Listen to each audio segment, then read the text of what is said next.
कपूर आई जमीन कांड में कोर्ट के एक आदेश ने बदल दी पूरी कहानी। अदालत के आदेश के बाद हजरत शाह इमाम शाह दीवान, रावजी भाई माधव भाई परमार और सद्दाम शाह कालू शाह दीवान उर्फ कालियों के खिलाफ एफआईआर दर्ज की गई है। आरोप है कि असली वारिसों के नाम छिपाकर कथित तौर पर फर्जी पेड़ीनामा तैयार किया गया और उसी के आधार पर जमीन का सौदा कर लाखों रुपए का फायदा उठाया गया। शिकायत के मुताबिक पुराने रिकॉर्ड में जिन वारिसों के नाम दर्ज थे उन्हें बाद के दस्तावेजों में कथित रूप से गायब कर दिया गया। इसके बाद वारसाई एंट्री कराई गई और जमीन का सौदा किया गया। मामला अदालत तक पहुंचा, जहां रिकॉर्ड और दस्तावेजों की जांच के बाद कोर्ट ने माना कि प्रथम दृष्टया फर्जी दस्तावेज, धोखाधड़ी और आपराधिक साजिश के तत्व नजर आते हैं। इसके बाद पुलिस को एफआईआर दर्ज कर कानूनी जांच शुरू करने का आदेश दिया गया।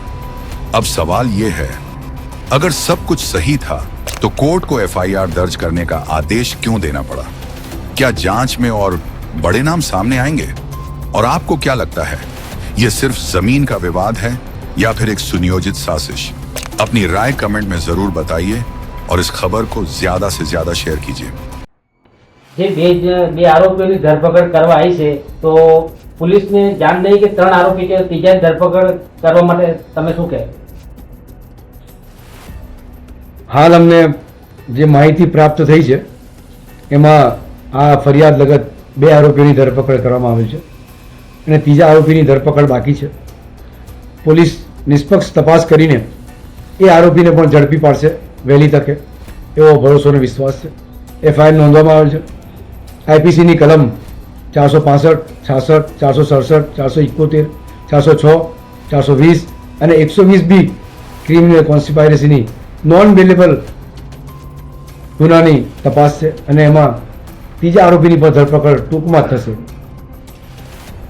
તમને લાગે છે કે કોના આશીર્વાદથી ને કોના કહેવાથી એ કોઈનો સાઠગાંઠ થઈ શકે એવું બને છે કે એના કહેવાથી એ બધું થયું છે કામ? જ્યાં સુધી અમને પ્રાપ્ત માહિતી છે નનામી વ્યક્તિઓના તેઓના સિરે હાથ છે અને ઘણી માતબર રકમો પચાવી પાડવા તેમજ આ રેમાન શાહ દીવાનના વારસદારોને બાકી રાખી અને અમારી ફક્ત નન્નુબેનને જ બાકી નથી રાખવામાં આવેલા।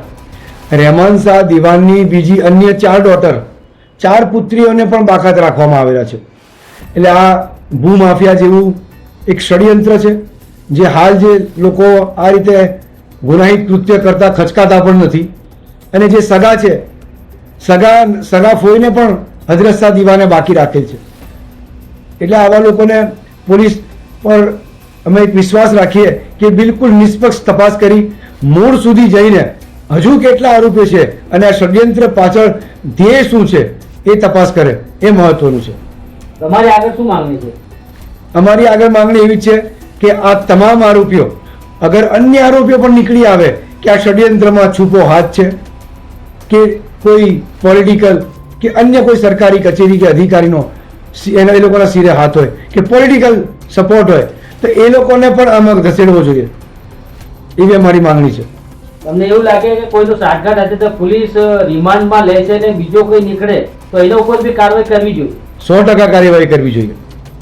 આ ગુનાહિત કૃત્ય પાછળ જેટલા લોકો આક્ષેપિત ગુનામાં સંડોવાયેલા હોય તમામ સામે કાનૂની કાર્યવાહી થવી જોઈએ, એવી અમારી સખત માંગણી છે।